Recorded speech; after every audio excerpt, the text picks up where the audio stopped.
u kurac, samo jedan, 160k. Pa jebote, ja sam mislio da on jeftini malo. Ovo desigiricom.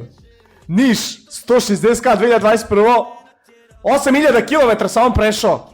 Ali ljudi, ovo nije daily car, ne znam da li bi ja mogao ovo svaki dan da vozim. Ja na primjer M4 svaki dan vozim i ono GG, ali ne znam da li je ovo baš za daily car.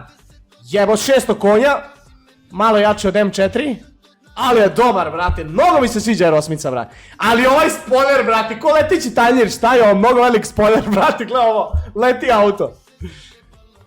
Ne znam ljudi, šta mislite, da li mene vidite u ovako nekom autu? Ja iskreno mislim ne, brate, ne znam. Možda i da, ali je dobar u kurac. Ovo se čuje ko... Ne znam, nevreme, brate, u Futogu. Znači, znam, sećam se ono u Budvi kad sam prije 2 godine, kad je prošao R8, brate, kako se čuo, ali unutra je malo mim, ali dobro, nema veze. Nije ni unutra ni sliko, brate, koji kralj.